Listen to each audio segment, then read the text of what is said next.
No, I was like, let me go, let me catch my L. But no, Ego, this is the thing. Before I do the intros, because Say you go to sleep. she Save just yourself. I like to go to sleep and I watch on Sunday. right.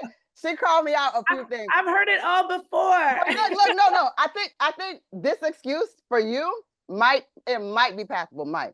Okay. No guarantees. Okay, you already sound like you're making it up, but keep No. going. So listen, okay. I happen to be East African. So when we have NW, we say Noor. So I thought that you were in some way anglicizing it, perhaps. Oh. Which would be nothing wrong with it, but No, you know what it is? I can do it in the Nigerian accent, oh, I see. but you can't really replicate it in a English Right. American accent. So we say Nwodim. So No, okay. the N is like in there and it's swallowed, if you will. Yeah. But I don't expect Becky from Tampa to say Nwodim. So I say what? Okay, fair enough. Okay. Shout out to I get Becky it. from Tampa, whoever she is. You know, Okay. shout out to Becky. Hi, girl. Hi, my name is Koku with blackfilm.com, and I am here with Ego Nwodim. Nwodim. I'm Nwodim. sorry, what? Okay. Like, girl, Let I me did do it it. Okay, 25. hi, I'm Ego Nwodim, and I'm here with Koku Tona. Yes. Okay, look at that, blackfilm.com. What's up, girl?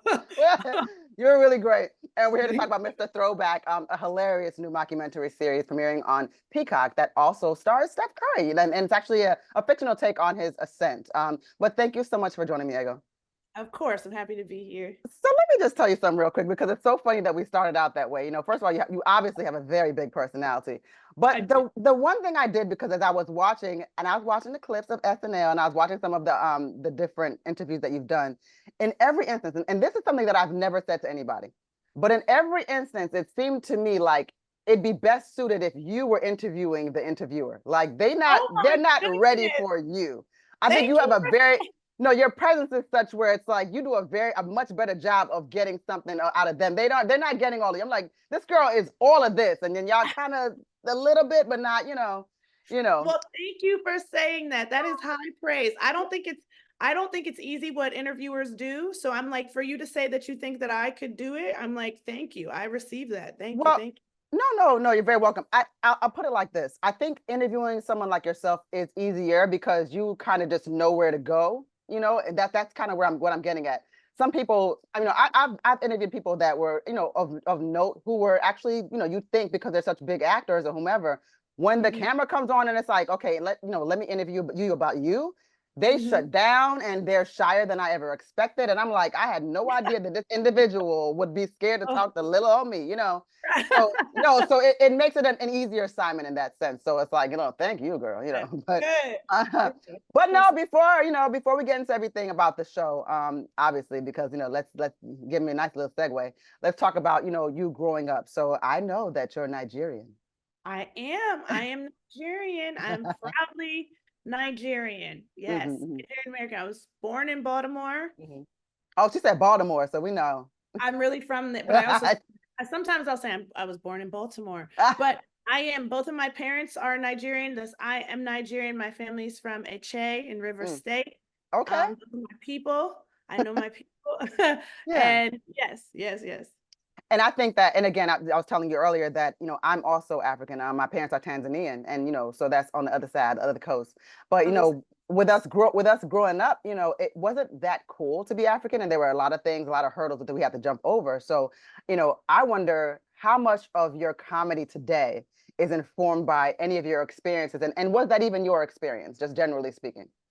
I mean, it's I don't know. Well, my comedy is certainly informed by my experience in Right, general. right. Largely what I pull from is my experience with my family. So I've done a sketch with Daniel Kaluuya called Hmm. Proud Parents, where we play two African parents whose son is telling them he's changing his major from the pre-med track to creative writing. And we have basically a meltdown about it. That's very much inspired by being raised in a Nigerian household where the expectations of what I do with myself and my future were cut Hmm. pretty clear.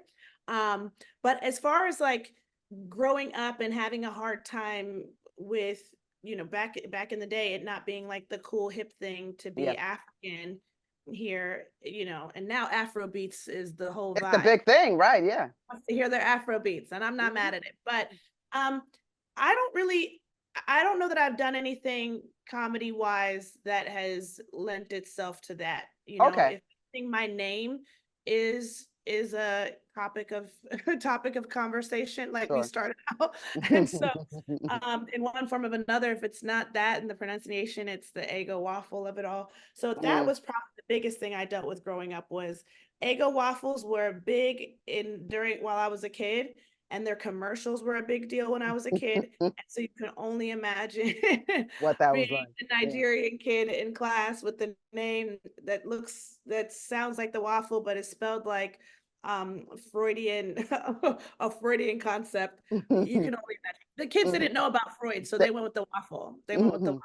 And then I just owned it, if anything, you I know, know. I feel you. No, my, Maybe my parents would, I mean, they'd make fun of me, Koku, cuckoo, and, they call me anything, right? There's all kinds of variations. but kids will do that too, Yeah, by the way. that's Kids right. will, it doesn't, to be honest with you, kids can be tough and Yeah, challenging, and they're not necessarily thinking about like hurting someone's feelings. They're like, we're having a good time. And right, today we're hurting you. right. So yeah. Exactly. Yeah. No, but all I was gonna say is that at some point my parents asked me. I mean, it didn't like I was just like my name is Coco. Like it just was like y'all gonna have to get through it. It's gonna be your your normal at some point. But they asked me that I want to go by like my Christian name, and I was like, absolutely not. Like, What's your Christian name, by the like, way? oh Lord, I'll tell you off camera, but I ain't telling these folks, or Okay, I'll okay, bleep it out. It's okay. it's it's Read mon- your lips. Don't even say it. Put it in the chat. Put it in the I'll put it in chat. the chat. I'll put it in the chat. Okay. But you said something so hilarious right now when you're talking about that skit that you did with Daniel, and I'm putting this in Yeah. the chat right now. Okay. Because yeah, I grew up Catholic. That's a very long story too, but that is not a story worth telling. Yeah, it's a long story. But you were talking about how the skit was about the school and picking the right major and so forth. So I really wanted to ask you this because I saw that you went to USC, which from an African parent perspective, that is extremely acceptable, right? And that's something that our parents are bragging about. And I'm wondering here because your major was biology, yes? Yes. So what in your, I wonder, was there strategy in it? Like, let me go to USC so I can go do my creative thing on the West Coast and then 100%. get. I've told this story a Mhm, million times, mhm. baby. Like, yeah, my family wanted me to be pre-med. Mhm. Yeah, as every Nigerian family, it seems, and every immigrant family wants their Yeah, child to be a doctor. So that wasn't that unique in that regard. But then I was like, great, I will do that, but I want to go to the West Coast that's to figure right. out. I want to go to LA where TV and film happens, and I'm going to figure out my acting career. But that was all very above the line. It wasn't like a secret plan. It was very clear Oh, to good. them. Okay, that's This is good. why I'm going west. This is Hmm. why I'm not going to college here. This is why I'm not going to college on this coast. I'm like, Yeah. TV and film happens in LA, so I got to get there. I'll be pre-med, I'll do that, but while I'm trying to figure this thing out also. Yes. Are you the first creative in your family to pursue it on a professional level?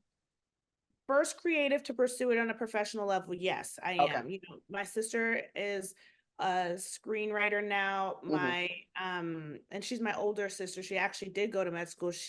I like to say, walked so I could run a life. Oh. Yeah, so yeah, so she did go, but now she's a screenwriter and actually a professor at USC, but That's awesome. um and or a teacher I should say. But then yeah, I am the first one. I have a cousin who is a professional soccer player in That's really Europe. cool. Hmm. Yeah, and so he's not a doctor. And so our generation, we did it. We broke Mhm. away. We broke Right. away. But Yeah. then what, and so because that is a little bit different, especially again for African parents. So how do they look upon you now when it's like, wow, she really made it? It's very different and it's a different, expectation, but it's absolutely at a very high, if not the highest level. I think my family's very, very, very proud of me. And I That's feel that. wonderful. And Hmm. that's, even when I was pursuing acting and it was not working out, because anybody who knows how this process works, especially if you have no connection to the Hmm. entertainment industry in terms of like family or family friends, you face a lot of rejection. And through all of that, my mom was remarkably supportive, and Oh, my sister was very supportive. All my siblings were, and my family was. So I feel really grateful. Even that sketch I do with Daniel Kaluuya is a heightened version. I just know what the Nigerian experience is. I yeah, know yeah, what yeah. the immigrant experience is and That's right. versus experience. And so I spoke to that, and a lot of what comedy is like Mhm. heightened anyway. And Mhm. so that's that. But in my experience, my family was remarkably supportive. And I would not have been able to ultimately get to where I am if they hadn't been. That's wonderful. And so with SNL, you do get to write your scenes and the sketches, and it's a different type of thing. Now with Mr. Throwback though, your a script is being handed to you. Does Yes. it is it easier to be able to direct and write, sort of knowing the direction you want or the flow that you want, at least even a collaborative sense, even if it comes to that, than it is to, or is it easier to just like, try to memorize and just be directed? How does that go? Oh, it's easier. It's for someone to give you a paper with your lines on it. And hands down. I mean, being creatively responsible for from inception of an idea that to then production of an idea is so much harder. It involves so many moving parts. And it also, plays on your own self-doubt and assuredness. And so when Mm. someone gives you a script, you get to go, well, they wrote it. They wrote this, and I just have to memorize. And I'm a good memorizer. I did learn that in school. I'm good at memorizing. And so that's way, way easier. But what's cool about Mr. Throwback is there was also a lot of improv involved, and that's something I'm very Oh, that's passionate. good. Yeah, and so I think that reads and jumps off the screen as well, and that's really cool. Mhm. Um, what was really cool and special, and for me rewarding about the project too, was how much improv we were allowed to do, and how much my castmates Mhm. were able to then improvise as well and play off of what I was giving, and I the same with them.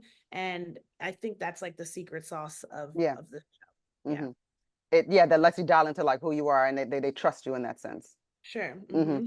And so I'm working with Steph Curry. So it was really cool to see Steph Curry acting and actually doing very well. Like I just really, it was really, that was cool. I've seen, Everyone's surprised. Steph is good. I Listen, he's good at basketball. He's great at right. basketball. He's great at golf. And Right. then yeah, of course he was going to be great at acting, not necessarily, but it's just one of those things where you finish working with him and you really go, what can't Steph Curry do? Right. Um, and acting is not on that list. He did such a phenomenal job. He came prepared to set every day. Oh, He was so calm, just a class act, and then very fun. And part of what, again, we were improvising, and Steph could hang. He was hanging with the improv. I'm like, I don't even know that he's ever taken an improv class, but gave him something he could play off of that, and he'd that's have really cool. ideas. Yeah, we had a really fun time together. It was so amazing getting to work with him again. Yeah, some people just have that it factor, right?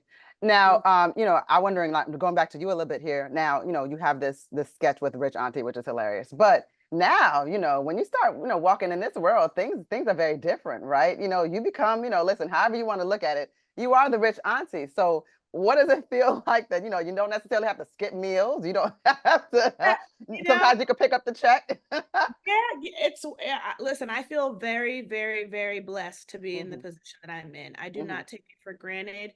It did not have to happen this way, Oh, but I feel God's favor, and I'm so grateful for it, and I'm basking in it and enjoying every second I get to do this thing I want for my life. Like it doesn't work out for everybody, and I'm just right, so deeply grateful for that it did for me, and I just don't take it for granted. And I love being the rich auntie. I have two nieces now.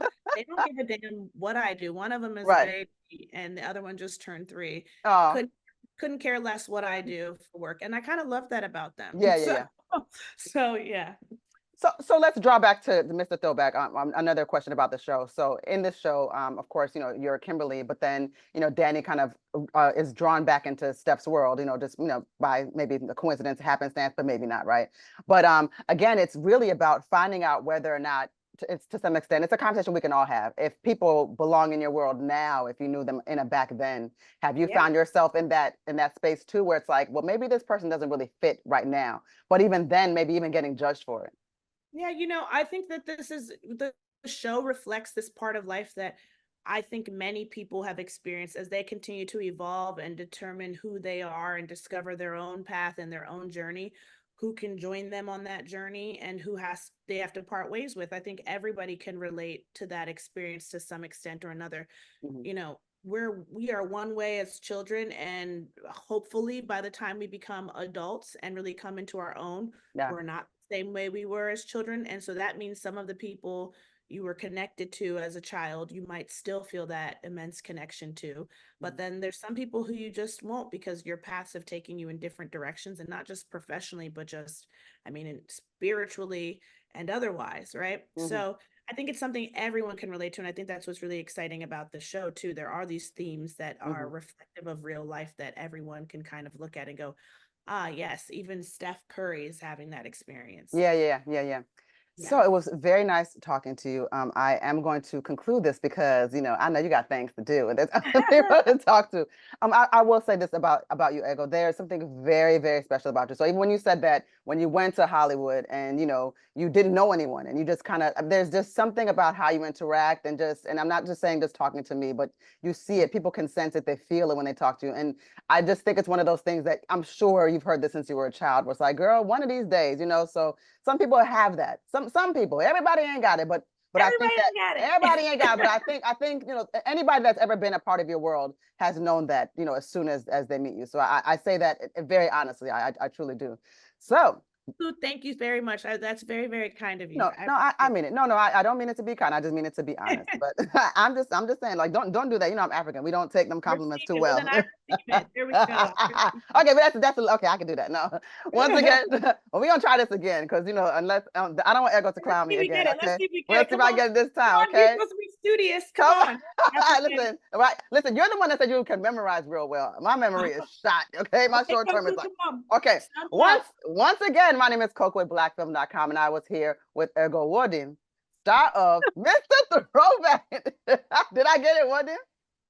Close. Ego Nwodim. Koku, say it with me. Okay. Ego. I keep accenting, like, okay, ego. See, I don't talk like that. It makes me feel country. You can also say ego. Ego. Okay, ego. Okay, Ego Nwodim. Ego. I'm saying it too. Don't overthink it. This has been a lovely time. Don't overthink it. Exactly. Thank you so much, Koku. But thank you so much. And of course, you just start Mr. Throwback, and it's a hilarious new series. Does premiere on Peacock on Thursday, August 8th, 2024. Thank you for pronouncing my name correctly. Can somebody get this right around here? I got us. Thank you, girl. Y'all have a wonderful. If you want to see more content like this on blackfilm.com, make sure you like, subscribe, and ring that bell.